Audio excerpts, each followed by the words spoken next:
This is the Thriving Dentist Show with Gary Takis, where we help you develop your ideal dental practice. So one of the resources I'm going to share with you, the question is, who makes the best leader? And actually, the answer to that question is any of the personalities can be a great leader, as long as they operate in the mature realm of the personality style. So in the same way, I could contend that every personality type could be a good office manager.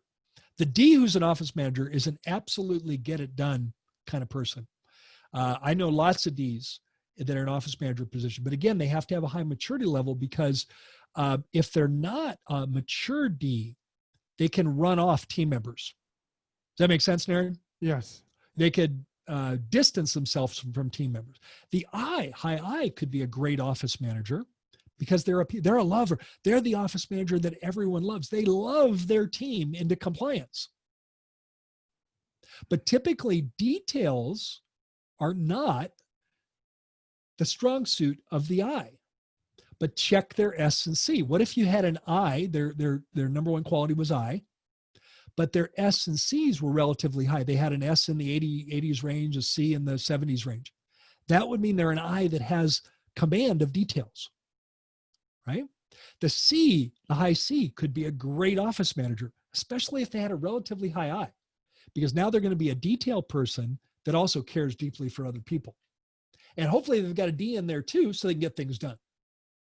And again, the C, the engineer, man, I think of, some CEOs that have an engineering background that are literally lauded and praised by their team members, by their employees, because they're so detailed and their quality is there, and nothing leaves their hands without passing an impeccable quality test.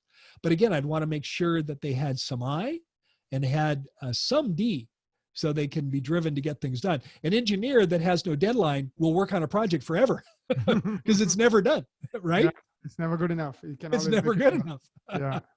So that's kind of where you want command of all. But the truth is, all of them could be a really good officer manager. But pay attention to the mix of the different personality values to see where their secondary values are to see if they are the right fit for you. One that provides personal, professional, and financial satisfaction.